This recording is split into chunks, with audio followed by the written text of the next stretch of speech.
na falência do devedor, a concessionária lá, Veículos Veloz Limitada. O item B era aquilo, e se o carro tivesse sido vendido, que procedimento deveria ser tomado?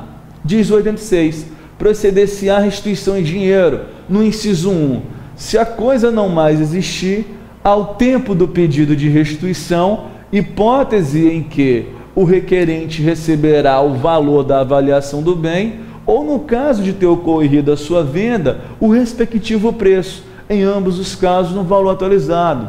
Também mamão com açúcar para quem passou pelo BOP, para quem passou pelo Batalhão de Operações para Provas de Empresarial, lá aqui no curso Master em Fortaleza. Todos vocês devem lembrar da história do tiozinho taxista e do estabelecimento da concessionária toda fitada de preta com amarelo, com o que a gente deveria fazer para livrar o carro do tiozinho taxista. Vamos à próxima questão, 02. Próxima questão é uma questão também explorada bastante no nosso curso, questão sobre o quadro geral de credores. Vamos à questão. Olha o que nos perguntam. Belmiro Pascoal, ao longo de 12 anos, empregado da sociedade denominada Divinos Móveis Limitada, né? A despeito de a falência da referida sociedade ter sido decretada, Belmiro seguiu trabalhando durante o período de continuação provisória das atividades da devedora. Ao longo desse interregno de continuação provisória das atividades, Belmiro sofreu um acidente quando executava suas atividades laborativas. Diante disso, Belmiro Pascoal o procura como advogado e lhe apresenta algumas questões. Responda aos itens a seguir empregando os argumentos jurídicos apropriados e a fundamentação legal pertinente ao caso. E aí as perguntas são: como será o seu crédito, classificado o seu crédito decorrente do acidente de trabalho sofrido? E a terceira, em que ordem de precedência o seu crédito será pago? Perceba, uma das coisas que a gente analisou no âmbito do quadro geral de credores em processo de falência. A gente tem uma regra mais ou menos prática para estabelecer o posicionamento de credores no quadro geral, que é o quê? A gente precisa ver a origem do crédito. Se a origem do crédito é anterior à decretação da quebra, a gente vai dizer que esse crédito ele é concursal, prescrito aonde? Em algum dos incisos do artigo 83 da Lei 11.101. Porém, se esse crédito ele tem origem posterior à decretação da quebra, nós vamos dizer que esse crédito ele é extraconcursal, prescrito em alguns dos incisos do artigo 84. Olhe na questão que a gente tem, né? A origem aí é o que? É um crédito de um acidente de trabalho acontecido ao longo do interregno da continuação provisória das atividades, ou seja, foi decretada a falência da Divinos Móveis Limitada, Belmiro Pascoal continuou a exercer a atividade depois da sociedade ter sido declarada falida e nessa continuidade ele sofreu um acidente de trabalho, ou seja, a origem do crédito, né, a indenização do acidente de trabalho é posterior à falência, ou seja, esse crédito ele deve ser crédito extraconcursal, como a gente confere daqui a pouco na resposta. E em que ordem de procedência esse crédito é pago? Como nós vimos no nosso curso, apesar do artigo 83 prescrever os créditos concursais e o artigo 84 prescrever os extraconcursais, a sequência de pagamento do quadro geral de credores, a gente paga primeiro os extraconcursais, para depois irmos aos concursais. E aí, como a gente vai ver agora, não é? Os créditos de acidente de trabalho posterior à decretação da quebra, eles são créditos que aparecem na primeira classe dos créditos extraconcursais, devendo ser pagos, portanto, com precedência a todos os demais credores. Vamos lá, 02 para a tela para a gente analisar agora o gabarito de resposta. Veja o que a gente tem para o item A, como a gente estava falando, de fato, né? Obrigações decorrentes de acidentes de trabalho relativos a serviços prestados após a decretação da falência, créditos derivados da legislação do trabalho relativos a serviços prestados após a decretação da falência, junto com as remunerações devidas ao administrador judicial e seus auxiliares, são créditos extraconcursais mencionados aí no artigo 84, inciso 1.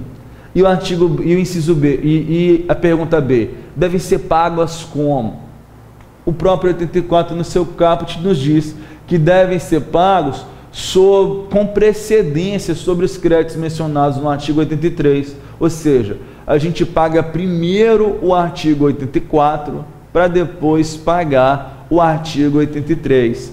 E na ordem a seguir, ou seja, seguindo a ordem de incisos, pagando-se primeiro o inciso 1, depois o inciso 2 e assim sucessivamente até chegar ao inciso 5 do 84. Ou seja, os créditos aí relativos a acidente de trabalho em razão de serviços prestados após a falência são os primeiros créditos a serem atendidos num processo de falência, ao lado dos trabalhistas após a quebra, ao lado dos auxiliares do administrador judicial e ao lado das remunerações devidas ao administrador judicial. Beleza? Também é mamão com açúcar quem passou pelo BOP e quem virou caveira no direito empresarial trabalhar aí a questão relativa ao quadro geral de credores.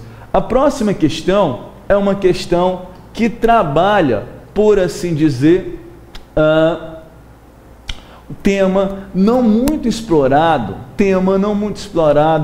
em questões de concurso, não é, que é a questão relativa à exibição dos livros empresariais, né?